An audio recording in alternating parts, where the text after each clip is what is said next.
Voice of you ಈ ಕಾರ್ಯಕ್ರಮದ ಪ್ರಾಯೋಜಕರು ನಂದಾ ಗೋಲ್ಡ್.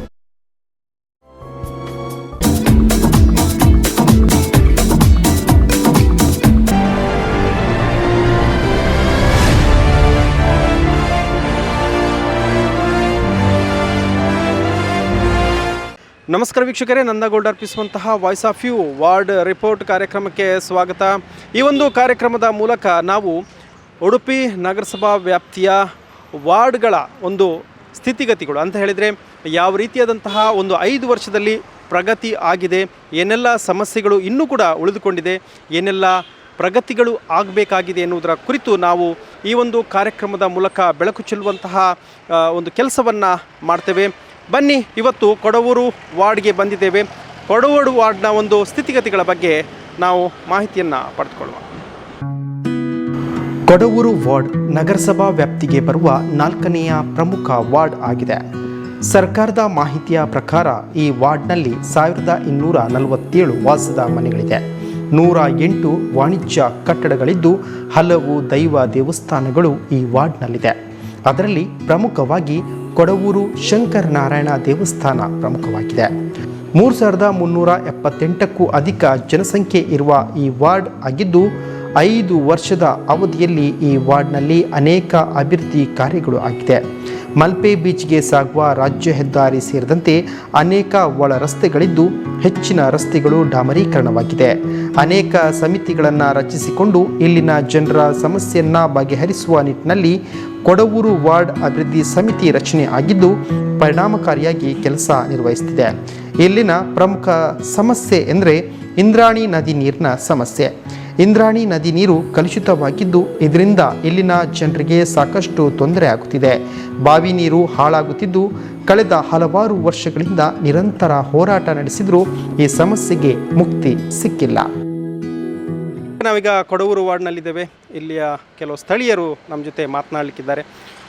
ಅವರಲ್ಲಿ ಕೇಳ್ಕೊಂಬರುವ ಇಲ್ಲಿ ಏನೆಲ್ಲ ಸಮಸ್ಯೆ ಇದೆ ಅಥವಾ 5 ವರ್ಷದ ಅವಧಿಯಲ್ಲಿ ಕೊಡವೂರು ವಾರ್ಡ್ನಲ್ಲಿ ಯಾವ ರೀತಿಯಾದಂತಹ ಅಭಿವೃದ್ಧಿಗಳು ಆಗಿದೆ ಎನ್ನುವುದರ ಕುರಿತು ಅವರು ಮಾಹಿತಿಯನ್ನು ಕೂಡ ಕೊಡ್ತಾರೆ. ಸರ್ ನಮಸ್ತೆ.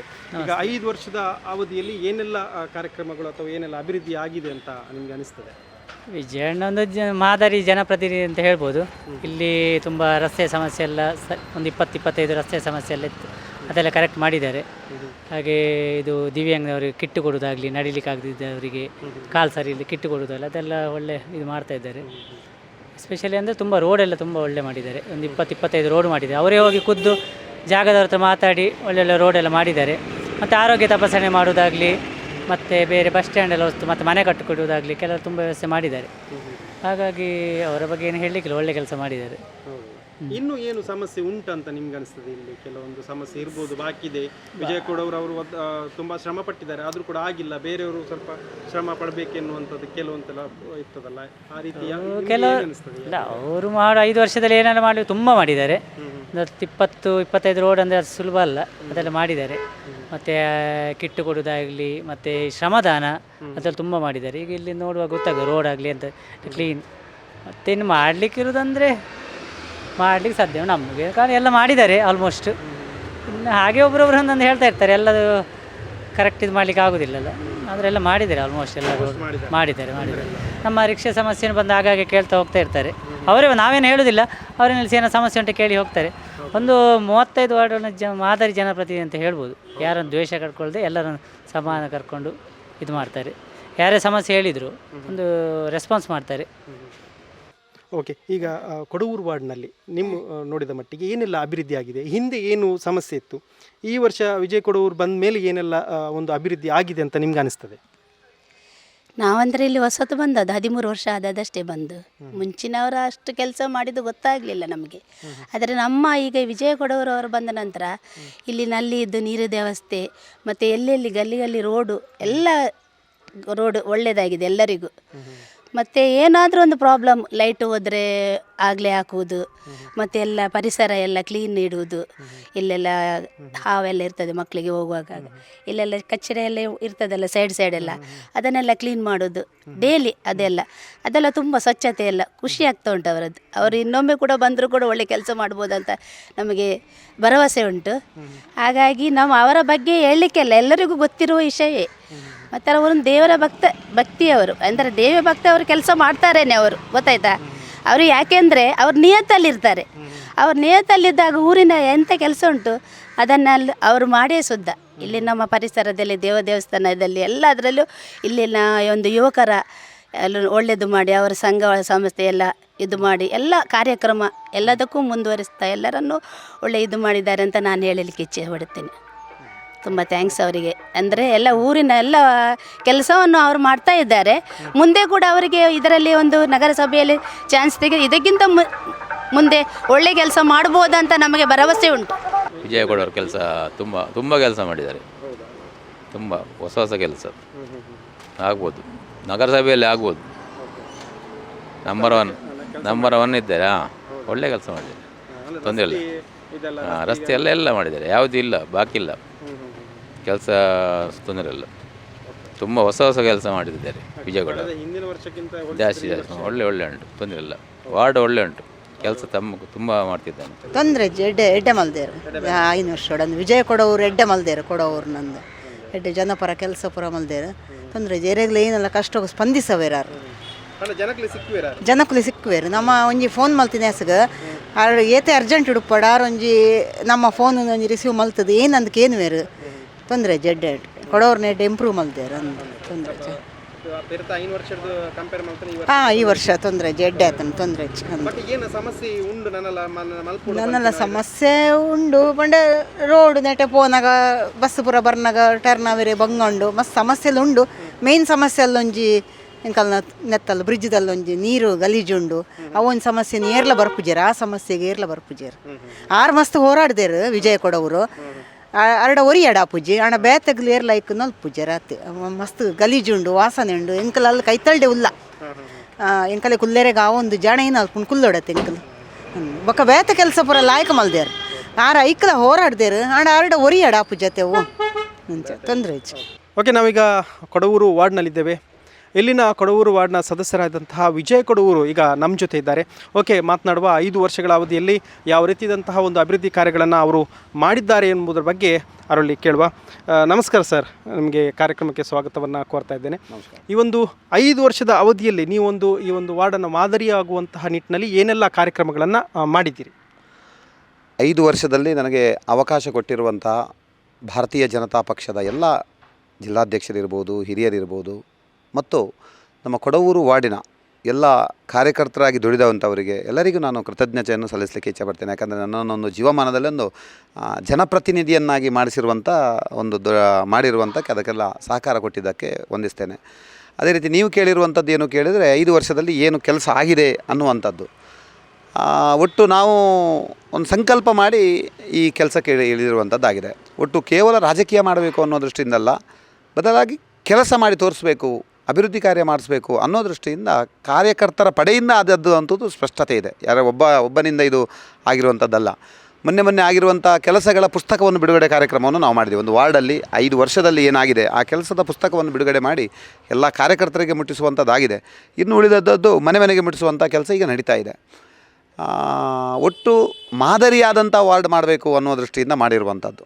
ಅದು ಇನ್ನೊಮ್ಮೆ ಗೆಲ್ಲಬೇಕು ನಿಲ್ಲಬೇಕು ಅದಕ್ಕೋಸ್ಕರ ಅಲ್ಲ. ಮಾದರಿ ಒಂದು ಜನಪ್ರತಿನಿಧಿಯಾದವನು ಈ ರೀತಿ ಇರಬೇಕು ಅನ್ನೋ ದೃಷ್ಟಿಯಿಂದ ಅದಕ್ಕೆ ಚಾಣಕ್ಯನ ಒಂದು ನೀತಿ ಇದೆ. ಏನು ಕೇಳಿದರೆ, ಒಬ್ಬ ರಾಜನಾದವನು ಅಂದರೆ ಜನಪ್ರತಿನಿಧಿ ಅಂದರೆ ರಾಜನಾದವನು ಅವನು ಕಳ್ಳನಾಗಬಾರ್ದಂತೆ, ಕಮಿಷನ್ ಏಜೆಂಟನಾಗಬಾರ್ದಂತೆ, ಭ್ರಷ್ಟಾಚಾರ ಮಾಡಬಾರ್ದಂದ್ರೆ ಅಂದರೆ ಬೇರೆಯವರ ಹಣ ನನಗೆ ಸಿಗಬೇಕು, ಸಮಾಜದ ಹಣ ನನಗೆ ಸಿಗಬೇಕು ಅನ್ನೋ ದೃಷ್ಟಿಯಿಂದ ಭ್ರಷ್ಟಾಚಾರನಾಗಬಾರ್ದು ಅನ್ನೋ ಒಂದು ಸ್ಪಷ್ಟ ಇದೆ. ಅದಕ್ಕೋಸ್ಕರ ನಮ್ಮ ಮೊದಲ ಹೆಜ್ಜೆ ಏನು ಕೇಳಿದರೆ, ಭ್ರಷ್ಟಾಚಾರ ಇಲ್ಲದೆ ಒಂದು ರಾಜಕೀಯ ಮಾಡಬೇಕು, ಒಂದು ಜನಪ್ರತಿನಿಧಿ ಆಗಬೇಕು ಅನ್ನೋ ದೃಷ್ಟಿಯಿಂದ. ಮತ್ತು ಮುಂದುವರಿಸಿ ಚಾಣಕ್ಯನ ನೀತಿಯಲ್ಲಿ ಏನಿದೆ ಕೇಳಿದರೆ, ಒಂದು ಅವನ ಬೌಂಡ್ರಿ ಎಷ್ಟು ಆಳ್ವಿಕೆ ಬರುವಂಥ ಜಾಗ ಏನಿದೆ, ಭೂಪ್ರದೇಶ ಇದೆ, ಅಲ್ಲಿಯ ಜನರ ಕಷ್ಟ, ಅಲ್ಲಿಯ ಜನರ ದುಃಖ ದುಮ್ಮಾನ, ಸವಾಲು, ಅಪೇಕ್ಷೆ ಏನಿದೆ ಅಂದರೆ ಏನು ಬೇಕು ಅನ್ನೋ ಅಪೇಕ್ಷೆ ಮತ್ತು ಏನು ಶಕ್ತಿ ಏನಿದೆ ಅದನ್ನೆಲ್ಲ ಒಮ್ಮೆ ತಿಳ್ಕೊಳ್ಬೇಕಂತೆ. ರಾಜನಾದವನಿಗೆ ಎಲ್ಲ ಗೊತ್ತಿರಬೇಕು ಅನ್ನೋ ದೃಷ್ಟಿಯಿಂದ ನಾವು ತೆಂಕನಡಿಯೂರಿನ ಕಾಲೇಜಿ ಮಕ್ಕಳು ಮತ್ತು ಇಲ್ಲಿಯ ಕಾರ್ಯಕರ್ತರೆಲ್ಲ ಸೇರಿ ನಮ್ಮ ವಾರ್ಡನ್ನೊಮ್ಮೆ ಸರ್ವೆ ಮಾಡಿದ್ದೀವಿ. ನಮ್ಮಲ್ಲಿರುವಂಥ ಮನೆ ಎಷ್ಟು ಕೇಳಿದರೆ ಆ ಸಂದರ್ಭದಲ್ಲಿ 887 ಮನೆಗಳಿತ್ತು.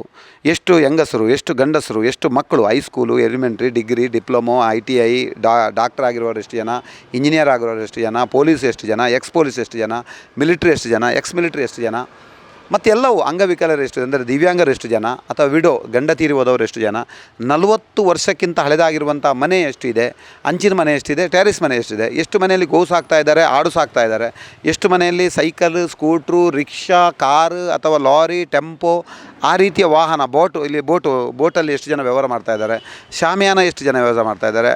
ಅದೇ ರೀತಿ ನಮ್ಮ ಶಕ್ತಿಯನ್ನು ಕೇಳಿದರೆ ಡಾಕ್ಟ್ರು, ಇಂಜಿನಿಯರು, ಮೇಸ್ಟ್ರು ಇವರೆಲ್ಲ ನಮ್ಮ ಶಕ್ತಿ. ಅದನ್ನೆಲ್ಲ ಒಮ್ಮೆ ತಿಳ್ಕೊಂಡು 17 ಸಮಿತಿಯನ್ನು ರಚನೆ ಮಾಡಿಕೊಂಡು ಆ 1-2 ಸಮಿತಿಯ ಕೆಲಸವನ್ನು ನಿಮ್ಮ ಮುಂದಿಡುವಂಥ ಪ್ರಯತ್ನ ಮಾಡ್ತೇನೆ. ಒಂದು ದಿವ್ಯಾಂಗ ರಕ್ಷಣಾ ಸಮಿತಿ ಅಂತ, ಒಟ್ಟು 21 ಜನ ದಿವ್ಯಾಂಗರು ಹತ್ರ ಇದ್ದಾರೆ ನಮ್ಮಲ್ಲಿ. ಅದರಲ್ಲಿ 3 ಜನ ದುಡಿಲಿಕ್ಕೆ ಸಾಧ್ಯ ಇಲ್ಲದವರು, ಅವರಿಗೆ ಬೆನ್ನು ಮುಳಿತಕ್ಕ ಒಳಗಾಗಿ ಅವ್ರಿಗೆ ದುಡಿಲಿಕ್ಕೆ ಸಾಧ್ಯ ಇಲ್ಲ, ಜೀವನ ಪರ್ಯಂತ ವೀಲ್ಚೇರ್.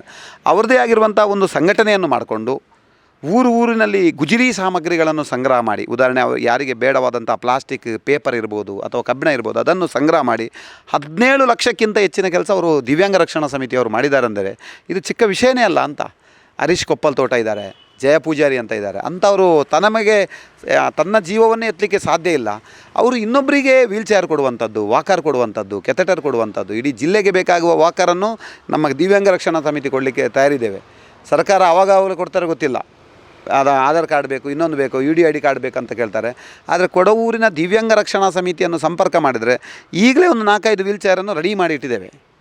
ಬೆಡ್ ಇದೆ, ಯಾರಿಗಾದರೂ ಬೆಡ್ ತುರ್ತಾಗಿ ಬೇಕಾಗ್ತದೆ, ಅದು ತಗೊಂಡು ಹೋಗಿ ಮತ್ತೆ ವಾಪಸ್ ತಗೊಂಡು ಈ ರೀತಿಯ ಕಾರ್ಯವನ್ನು ಗುಜರಿ ಸಾಮಗ್ರಿ ಸಂಗ್ರಹ ಮಾಡಿ ನಮ್ಮ ದಿವ್ಯಾಂಗ ರಕ್ಷಣಾ ಸಮಿತಿ ಮಾಡಿದೆ ಅನ್ನೋದಕ್ಕೆ ಒಂದು ಖುಷಿಯ ವಿಚಾರ.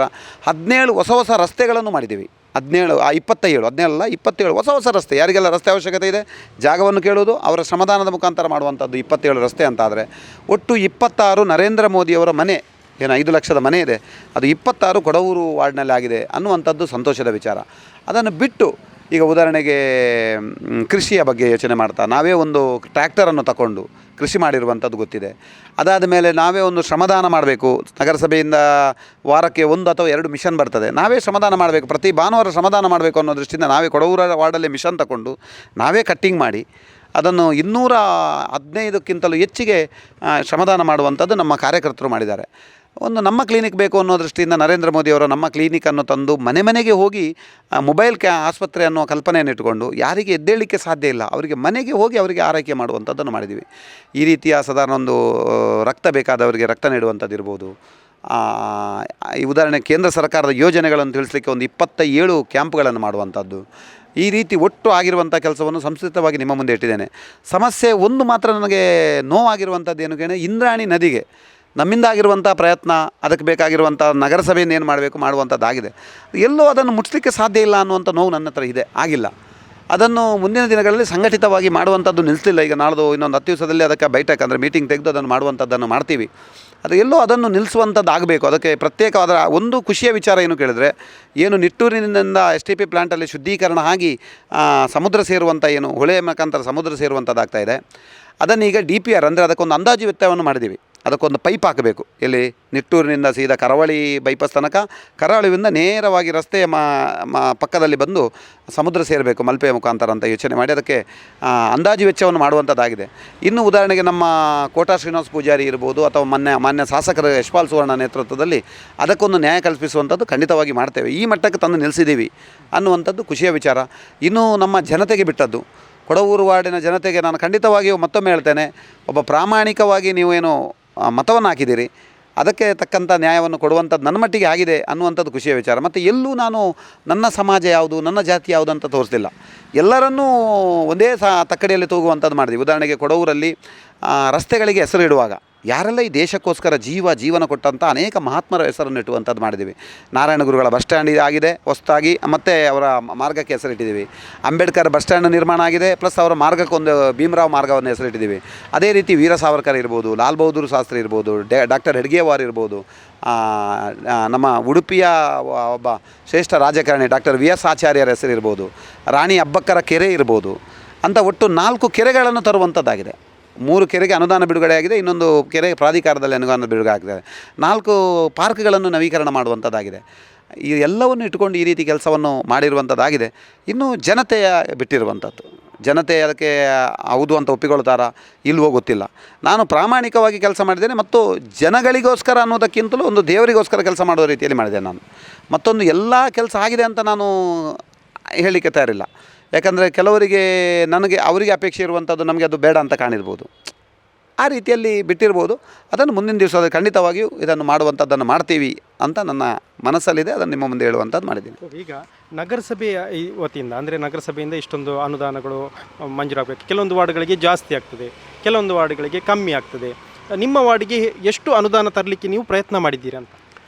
ಉದಾಹರಣೆಗೆ ನೀವು ಹೇಳಿರುವಂಥ ಸರಿ ಇದೆ, ಕೆಲವು ವಾರ್ಡಿಗೆ ಜಾಸ್ತಿ ಆಗ್ತದೆ, ಕೆಲವು ವಾರ್ಡ್ ಕಡಿಮೆ ಆಗ್ತದೆ. ಅದು ಯಾವ ಆಧಾರದ ಮೇಲೆ ನಿಂತಿದೆ ಅಂದರೆ, ಯಾರು ಕೆಲಸ ಮಾಡಿಸ್ತಾನೆ ಒಬ್ಬ ನಗರಸಭಾ ಸದಸ್ಯ ಯೋಚನೆಯ ಮೇಲೆಗೆ ಅನುದಾನ ಬರುವುದು ಅನ್ನೋದು ನನಗೆ ಸ್ಪಷ್ಟತೆ ಇದೆ. ನಾನು ಮೊದಲು ಎನಿಸಿಕೊಂಡದ್ದು ಏನು ಕೇಳಿದರೆ, ನಗರಸಭೆಯಲ್ಲಿ ಒಂದಿಷ್ಟು ಅನುದಾನ ತಿಂಗಳಿಗೆ ಒಂದಿಷ್ಟು ಬರ್ತದೆ, ಅದನ್ನು ನಾವು ಖಾಲಿ ಮಾಡೋದು ಅಂತ ಇದ್ದು. ಮತ್ತು ನಾನು ಹಿರಿಯರ ಜೊತೆಯಲ್ಲಿ ಮೊದಲಿಗೆ ಪ್ರಾರಂಭದಲ್ಲಿ ಕೂತ್ಕೊಂಡೆ, ಇದು ಹೇಗೆ ಅಂತ. ನಮಗೊಂದು ನಾವು ಗೆದ್ದು 7 ವರ್ಷ ಆಗಿದೆ, ಅಧಿಕಾರ ಸಿಕ್ಕಿದ್ದು 5 ವರ್ಷ. ಆ 2 ವರ್ಷದಲ್ಲಿ ನಾನು ತುಂಬ ಲಾಭ ಏನು ಮಾಡಿಕೊಂಡೆ ಕೇಳಿದರೆ, ಯಾರೆಲ್ಲ ಉದಾಹರಣೆ ಕಾಂಗ್ರೆಸ್ನ ಒಳ್ಳೆಯ ವ್ಯಕ್ತಿಗಳಿದ್ದಾರೆ ರಾಜಕೀಯದಲ್ಲಿ, ಅವರ ಮನೆಗೂ ಹೋಗಿ ನಾನು ಒಬ್ಬ ಜನಪ್ರತಿನಿಧಿ ಯಾವ ರೀತಿ ಕೆಲಸ ಮಾಡಬೇಕು. ಉದಾಹರಣೆಗೆ ಜಯಪ್ರಕಾಶ್ ಹೆಗಡೆ ಅವರ ಹತ್ರ ನಾನು 1-1.5 ಗಂಟೆ ಅವರ ಮನೆಯಲ್ಲಿ ಹೋಗಿ ಕೂತ್ಕೊಂಡು, ಆ ಸಂದರ್ಭದಲ್ಲಿ ಭಾರತೀಯ ಜನತಾ ಪಕ್ಷದಲ್ಲಿ ಅವರಿದ್ದರು, ಅವ್ರ ಹತ್ರ ಅದ್ಭುತವಾದಂಥ ಅನೇಕ ಸಂಗತಿಗಳನ್ನು ನಾನು ತಿಳ್ಕೊಂಡೆ. ಅದೇ ರೀತಿ ನಮ್ಮ ಪಕ್ಷದ ಹಿರಿಯರಾಗಿರುವಂಥ ಆ ಸಂದರ್ಭದಲ್ಲಿ ರಘುಪತಿ ಭಟ್ರು ಶಾಸಕರಾಗಿದ್ದರು. ಅಂಥ ಹಿರಿಯರ ಜೊತೆಯಲ್ಲಿ ಕೂತ್ಕೊಂಡು ಏನು ಮಾಡ್ಬೋದು ಕೇಳಿದಾಗ ನನಗನಿಸಿದ್ದು ಏನು ಕೇಳಿದರೆ, ನನ್ನ ಹತ್ರ ಏನು ಸಾಮರ್ಥ್ಯ ಇದೆ, ಜನಪ್ರತಿನಿಧಿ ಹತ್ರ ಏನು ಸಾಮರ್ಥ್ಯ ಇದೆ, ಅದನ್ನು ಎಲ್ಲವನ್ನೂ ತರಲಿಕ್ಕೆ ಸಾಧ್ಯ ಆಗ್ತದೆ. ನನ್ನ ಹತ್ರ ಸಾಮರ್ಥ್ಯ ಇಲ್ಲ ಅಂತಾದರೆ ಅದು ನಾವು ಬಿಟ್ಟುಬಿಡ್ತೀವಿ. ಉದಾಹರಣೆಗೆ ಅನೇಕ ಇಲಾಖೆಗಳಿರ್ತದೆ, ಅಲ್ಪಸಂಖ್ಯಾತರಿದ್ದರೆ ಅಲ್ಪಸಂಖ್ಯಾತ ಇಲಾಖೆ ಇರ್ಬೋದು, ಪರಿಶಿಷ್ಟ ಜಾತಿ ಪಂಗಡ ಇದ್ದರೆ ಅದರ ಇಲಾಖೆಯಿಂದ ಇರ್ಬೋದು, ಅಥವಾ ದಿವ್ಯಾಂಗರಿಗೋಸ್ಕರ ದಿವ್ಯಾಂಗರ ಇಲಾಖೆ ಇರ್ಬೋದು, ಅದನ್ನು ಬಿಟ್ಟು ಜನರಲ್ ಆಗಿರುವಂಥದ್ದು ಇರ್ಬೋದು. ಇದು ಎಲ್ಲದಲ್ಲೂ ತರುವಂಥದ್ದಾಗಿದೆ. ನಾನು ಎಷ್ಟು ಅನ್ನುವಂಥದ್ದು ಅದರ ಲೆಕ್ಕಾಚಾರ ಕೊಡಲಿಲ್ಲ, ಆದರೆ ಇಷ್ಟಿಷ್ಟು ರೋಡ್ ಆಗಿದೆ ಅನ್ನುವಂಥದ್ದು ಲೆಕ್ಕಾಚಾರವನ್ನು ಕೊಟ್ಟಿದ್ದೇನೆ. ಮುಂದಿನ ದಿನಗಳಲ್ಲಿ ಅದು ನಗರಸಭೆಯಿಂದ ಮತ್ತು ಬೇರೆ ಬೇರೆ ಇಲಾಖೆಯಿಂದ ತರುವಂಥದ್ದಾಗಿದೆ. ಈಗಲೂ ನಮ್ಮ ಕೊಡವೂರು ವಾರ್ಡಲ್ಲಿ 5 ಕೋಟಿಯ 5 ಅಲ್ಲ, ಒಟ್ಟು 8 ಕೋಟಿಯ ಕೆಲಸ ಈಗಲೂ ಪ್ರಗತಿಯಲ್ಲಿದೆ. ಉದಾಹರಣೆಗೆ ನಮ್ಮ ಈ ಹೊಳೆಗೆ ಕಲ್ಲು ಹಾಕುವಂಥದ್ದು 4 ಕೋಟಿ ಸ್ಯಾಂಕ್ಷನ್ ಆಗಿದೆ. ಅದಾದಮೇಲೆ ಒಂದು ಪರಿಶಿಷ್ಟ ಜಾತಿ ಪಂಗಡದ ವತಿಯಿಂದ 1.5 ಕೋಟಿಯ ಕೆಲಸ ಆಗ್ತಾಯಿದೆ. ಅದಾದಮೇಲೆ ನಗರಸಭೆಯಿಂದ ರಸ್ತೆಯಿಂದ ಒಂದು ಆಗ್ತದೆ. ಸಾಧಾರಣ ಹತ್ರ 7ರಿಂದ 8 ಕೋಟಿಯ ಕೆಲಸ ಈಗಲೂ ಕೊಡವೂರು ವಾರ್ಡ್ನಲ್ಲಿ ಆಗ್ತಾಯಿದೆ ಅನ್ನುವಂಥದ್ದು ಸಂತೋಷದ ವಿಚಾರ. 86 ಲಕ್ಷದ ಒಂದು ಕೆರೆ ಲಕ್ಷ್ಮೀನಗರದಲ್ಲಿ ಆಗ್ತಾಯಿದೆ. 36 ಲಕ್ಷದ ಕೆರೆ ಒಂದು ಇಲ್ಲಿ ಸೇಸಪ್ಪ ಕಂಪೌಂಡ್ನ ಪಕ್ಕದಲ್ಲಿ ಡಾಕ್ಟರ್ ಹೆಡ್ಗೇವಾರ್ ರೋಡಲ್ಲಿ ರಾಣಿ ಅಬ್ಬಕ್ಕನ 500ನೇ ವರ್ಷದ ಆಚರಣೆ ನಿಮಿತ್ತ ರಾಣಿ ಅಬ್ಬಕ್ಕ ಅಂತ ಕೆರೆ ಹೆಸರನ್ನು ಇಟ್ಕೊಂಡಿದ್ದೇವೆ. ಆದ್ದರಿಂದ ಇದಿಷ್ಟು ತರುವಂಥದ್ದಾಗಿದೆ. ಎಲ್ಲ ಇಲಾಖೆಯಿಂದ ತಂದಿದ್ದೇವೆ. ಮಾನ್ಯ ಶಾಸಕರಾಗಿರುವಂಥ ಯಶ್ಪಾಲ್ ಸುವರ್ಣ ಇವರು ತುಂಬ ಅನುದಾನವನ್ನು ಕೊಡವೂರಿಗೆ ಕೊಟ್ಟಿದ್ದಾರೆ ಅಂತ ನಾನು ಹೆಮ್ಮೆಯಿಂದ ಹೇಳಲಿಕ್ಕೆ ಇಚ್ಛೆ ಪಡ್ತೇನೆ. ಅವರೇ ಮೊನ್ನೆ ಒಂದು ವೇದಿಕೆಯಲ್ಲಿ ಹೇಳಿದ್ದಾರೆ, ಕೊಡವೂರಿಗೆ ಅನುದಾನ ತುಂಬ ಕೊಟ್ಟಿರುವಂಥದ್ದಾಗಿದೆ ಅನ್ನುವಂಥದ್ದು ಅವರೇ ತುಂಬ ಬಿಚ್ಚಿ ಮನಸ್ಸಲ್ಲಿ ಹೇಳಿದ್ದಾರೆ. ಇದು ಅವರಿಗೆಲ್ಲ ನಾನು ಧನ್ಯವಾದವನ್ನು ಈ ಸಂದರ್ಭದಲ್ಲಿ ಸಲ್ಲಿಸ್ತೇನೆ. ಈಗ ಕೊನೆಯದಾಗಿ ಪ್ರತಿ ಸರಿ ಅಂತ ಹೇಳಿದರೆ, ಈಗ ಏಪ್ರಿಲ್ ನಂತರ ಅಥವಾ ಏಪ್ರಿಲಲ್ಲಿ ಕೆಲವೊಂದು ಕಡೆಗಳಲ್ಲಿ ಫೆಬ್ರವರಿಯಲ್ಲಿ ಸ್ಟಾರ್ಟ್ ಆಗ್ತದೆ ನೀರಿನ ಸಮಸ್ಯೆ. ತುಂಬ ಈ ಪ್ರತಿ ವಾರ್ಡ್ನಲ್ಲೂ ನೀರಿನ ಸಮಸ್ಯೆ ಇದೆ. ಈ ನೀರಿನ ಸಮಸ್ಯೆಯ ಒಂದು ನಿವಾರಣೆ ನಿಟ್ಟಿನಲ್ಲಿ ಯಾವ ರೀತಿಯಾದಂತಹ ಒಂದು ಕಾರ್ಯಕ್ರಮಗಳನ್ನು ಹಮ್ಮಿಕೊಂಡಿದ್ದೀರಾ, ಅಥವಾ ನೀರಿನ ಪೂರೈಕೆ ವಿಚಾರ ಇರ್ಬೋದು, ಯಾವ ರೀತಿಯಾದಂಥ ಒಂದು ಪ್ರಗತಿ ಈ ಒಂದು ವಾರ್ಡ್ನಲ್ಲಿ ಆಗಿದೆ ಅಂತ? ನಗರಸಭೆಯಲ್ಲಿ ನೀರಿನ ವ್ಯವಸ್ಥೆ ಈಗ ಕುಡ್ಸೆಂಪ ಅವರ ಮುಖಾಂತರ ಆಗುತ್ತಾ ಇರುವಂಥದ್ದು ನಮ್ಗೆ ಗೊತ್ತಿದೆ. ವರಾಯಿ ಯೋಜನೆಯಿಂದ ಅಲ್ಲಿಯ ನೀರು ಬಂದಿದೆ, ಟೆಸ್ಟ್ ಆಗಿದೆ, ಬಿಡ್ತಾ ಇದ್ದಾರೆ. ಅದರ ಮಧ್ಯದಲ್ಲಿ ಏನಾದರೂ ನೀರಿನ ಸಮಸ್ಯೆ ನಮ್ಮ ಕೊಡವೂರಿನ ವಾರ್ಡಿನಲ್ಲಿ ಏನಾದರೂ ಆದರೆ, ಸರಿ 2 ವರ್ಷದ ಹಿಂದೆ ಆಗಿರುವಂಥದ್ದಾಗ ನಾವೇ ಒಂದು 3-4 ಟ್ಯಾಂಕರ್ಗಳನ್ನು ತಯಾರು ಮಾಡಿ ನಾವು ಕೊಟ್ಟಿರುವಂಥದ್ದಾಗಿದೆ. ಈಗಲೂ ನಾವು 3 ಟ್ಯಾಂಕರನ್ನು ತಯಾರು ಮಾಡಿಕೊಂಡಿದ್ದೇವೆ. ಈಗ ನೀರಿದೇನಾದರೂ ಕೊಡವೂರು ವಾರ್ಡಿಗೆ ಸಮಸ್ಯೆ ಆದರೆ, ಒಂದು ನಮ್ಮ ಟ್ಯಾಕ್ಟರಿಗೆ ಅದರ ಬೇಕಾಗಿರುವಂಥ ವ್ಯವಸ್ಥೆಯನ್ನು ಮಾಡ್ತೇವೆ. ಎರಡನೇದ್ದು ನಮ್ಮ ಇಲ್ಲಿ ಹಿರಿಯರಾಗಿರುವಂಥ ದಯಾಲಕ್ಷ್ಮಿ ಐಸ್ ಪ್ಲ್ಯಾಂಟ್ನ ಮಾಲಕರಿದ್ದಾರೆ, ಅವ್ರದ್ದೊಂದು ಗಾಡಿಯನ್ನು ನಮಗೆ ಕೊಡ್ತಾರೆ ಅನ್ನೋ ಒಂದು ಭರವಸೆ. ಯಾಕಂದರೆ ಮೊನ್ನೆಯೂ ಮಾತಾಡುವಾಗ ಅದು ಹೇಳಿದ್ದಾರೆ ಅವರು. ಮತ್ತೊಂದು ಗಾಡಿಯನ್ನು ತಯಾರು ಮಾಡಿಕೊಂಡಿದ್ದೇವೆ. ಮತ್ತು 3 ತಂಡ ಸಿದ್ಧವಾಗಿದೆ ಈಗಲೇ. ಮೊನ್ನೆ ನಾವು ಅದಕ್ಕೆ ಕೂತ್ಕೊಂಡು ಒಂದು ಮೀಟಿಂಗ್ ಮಾಡುವಾಗ ಆ 3 ತಂಡದ ಜವಾಬ್ದಾರಿಯನ್ನು ಕೇಳಿದರೆ, ನಮ್ಮ ವಾರ್ಡನ್ನು 3 ಬೂತ್ಗಳಿದೆ, ಆ 3 ಬೂತ್ಗಳಿಗೆ ವಿಂಗಡಣೆ ಮಾಡುವಂಥದ್ದಾಗಿದೆ. ಅದರಲ್ಲಿ 2 ಬೂತ್ಗಳಿಗೆ ನೀರಿನ ಅವಶ್ಯಕತೆ ಇಲ್ಲ, ಕೇವಲ 1 ಬೂತ್ ಮಾತ್ರ, ಅದು ಪಾಳೆಗಟ್ಟೆ ಇರ್ಬೋದು ಅಥವಾ ಲಕ್ಷ್ಮೀನಗರ ಗರಡೆಯ ಪರಿಸರದಲ್ಲಿರ್ಬೋದು, ಆ ಒಂದು ಬೂತಿಗೆ ನೀರಿನ ಅವಶ್ಯಕತೆ ಇದೆ. ಮತ್ತು 2 ಬೂತ್ನವರು ನೀರು ಕೊಡ್ತಾರೆ. 8 ಬಾವಿಗಳಿದೆ. ಅದಕ್ಕೆ 8 ಬಾವಿಯನ್ನು ಮಾತಾಡಿಸುವಂಥದ್ದಾಗಿದೆ, 3 ಗಾಡಿಯನ್ನು ಸಿದ್ಧಪಡಿಸುವಂಥದ್ದಾಗಿದೆ, ಮತ್ತು ಆ ಒಂದು ಬೂತಿಗೆ ನೀರು ಕೊಡುವಂಥದ್ದು ಖಂಡಿತವಾಗಿ ಕೊಡವರು ವಾರ್ಡಲ್ಲಿ ನಾವು ಸಿದ್ಧರಾಗಿದ್ದೀವಿ. ಯಾವತ್ತೇನಾದರೂ ಸಮಸ್ಯೆ ಬಂದರೆ ಅದನ್ನು ಮಾಡಲಿಕ್ಕೆ ತಯಾರಿದ್ದೀವಿ. ಓಕೆ ಸರ್, ಧನ್ಯವಾದಗಳು ನಿಮ್ಮ ಮಾಹಿತಿಗಾಗಿ. ಓಕೆ ವೀಕ್ಷಕರೇ, ಇವತ್ತು ನಮ್ಮ ಒಂದು ವಾಯ್ಸ್ ಆಫ್ ಯು ಕಾರ್ಯಕ್ರಮದಲ್ಲಿ ಕೊಡವೂರು ವಾರ್ಡ್ಗೆ ಬಂದಿದ್ವಿ. ಇಲ್ಲಿ ಸಾಕಷ್ಟು ಜನ ಮಾತನಾಡಿದ್ದಾರೆ. ಇವತ್ತು ಈ ಒಂದು ಕೊಡವೂರು ವಾರ್ಡ್ ಯಾವ ರೀತಿಯಾದಂತಹ ಅಭಿವೃದ್ಧಿ ಆಗಿದೆ ಎನ್ನುವುದರ ವಿಚಾರವಾಗಿ ಇವತ್ತು ಹಲವು ಮಂದಿ ಮಾತನಾಡಿದ್ದಾರೆ. ಮಾತ್ರವಲ್ಲದೆ ಇವತ್ತು ಇಲ್ಲಿನ ಸದಸ್ಯರಾದಂತಹ ವಿಜಯ ಕೊಡವೂರು ಕೂಡ ಮಾಹಿತಿಯನ್ನು ನೀಡಿದ್ದಾರೆ. ಇದು ಈ ವಾರದ ವಾಯ್ಸ್ ಆಫ್ ಯು ಕಾರ್ಯಕ್ರಮ. ಮುಂದಿನ ವಾರ ಇನ್ನೊಂದು ವಾರ್ಡ್ನ ಒಂದು ಅಲ್ಲಿನ ಅಭಿವೃದ್ಧಿಯ ಕುರಿತು ನಾವು ಬೆಳಕು ಚೆಲ್ಲುವಂತಹ ಕಾರ್ಯಕ್ರಮ ಮಾಡ್ತೇವೆ. ಅಲ್ಲಿ ತನಕ ನೋಡ್ತಾ ಇರಿ ಚಾನಲ್ ಯು. ಆಭರಣ ತಯಾರಿಕೆಯಲ್ಲಿ ಕರಾವಳಿ ಜಿಲ್ಲೆಯಾದ್ಯಂತ ಪ್ರಸಿದ್ಧವಾಗಿರುವ ನಂದಾ ಗೋಲ್ಡ್ ಉಡುಪಿಯ ಜನತೆಗೆ 2006ರಿಂದ ಸುದೀರ್ಘ ಸೇವೆಯನ್ನ ನೀಡುತ್ತಾ ಟ್ರೆಂಡಿಂಗ್ಗೆ ತಕ್ಕ ಚಿನ್ನ, ಬೆಳ್ಳಿ ಹಾಗೂ ಡೈಮಂಡ್ ಕಲೆಕ್ಷನ್ನೊಂದಿಗೆ ಮದುವೆ, ನಾಮಕರಣ, ಹಬ್ಬ ಹರಿದಿನಗಳಿಗೆ ಸೂಕ್ತವಾದ ರೀತಿಯ ಆಭರಣಗಳಿಗೆ ಮನೆ ಮಾತಾಗಿದೆ. ಉತ್ತಮ ಗುಣಮಟ್ಟದ ಆಭರಣದ ಜೊತೆಗೆ ತನ್ನ ಗ್ರಾಹಕರಿಗಾಗಿ ಸ್ಕೀಮ್ ಯೋಜನೆ ಕೂಡ ನಂದಾ ಗೋಲ್ಡ್ ಪರಿಚಯಿಸಿದೆ. ಆಭರಣಗಳ ಮೇಕಿಂಗ್ ಮೇಲೆ ವಿಶೇಷ ರಿಯಾಯಿತಿ ಸೌಲಭ್ಯದ ಜೊತೆಗೆ ಹಬ್ಬದ ಸಂದರ್ಭದಲ್ಲಿ ಸ್ಪೆಷಲ್ ಡಿಸ್ಕೌಂಟ್ ಕೂಡ ನೀಡಲಾಗುತ್ತೆ. ವಿಶೇಷವಾಗಿ ದೈವದ ಚಿನ್ನ, ಬೆಳ್ಳಿಯ ಆಭರಣಗಳು ಇಲ್ಲಿ ದೊರೆಯುತ್ತದೆ. ನಂದಾ ಗೋಲ್ಡ್ ಉಡುಪಿ ಮತ್ತು ಪಡುಬಿದ್ರಿಯಲ್ಲಿ ತನ್ನ ಶಾಖೆಯನ್ನ ಒಳಗೊಂಡಿದೆ. ಎಲ್ಲಾ ವಿಧವಾದ ಆಭರಣಗಳಿಗಾಗಿ ಭೇಟಿ ಕೊಡಿ. ನಂದಾ ಗೋಲ್ಡ್. ನಮ್ಮ ವಿಳಾಸ ಉಡುಪಿ ಶಾಖೆ, ಗುಡ್ಲಕ್ ಕಮರ್ಷಿಯಲ್ ಕಾಂಪ್ಲೆಕ್ಸ್, ಮಸೀದಿ ರಸ್ತೆ, ಸಿಟಿ ಬಸ್ ಸ್ಟ್ಯಾಂಡ್ನ ಬಳಿ, ಉಡುಪಿ. ದೂರವಾಣಿ ಸಂಖ್ಯೆ 8660098462. ಪಡುಬಿದ್ರೆ ಶಾಖೆ, ground floor, Shri Sai arcade, market road, Padubidri. 8073660831. Voice of you ಈ ಕಾರ್ಯಕ್ರಮದ ಪ್ರಾಯೋಜಕರು ನಂದಾ ಗೋಲ್ಡ್.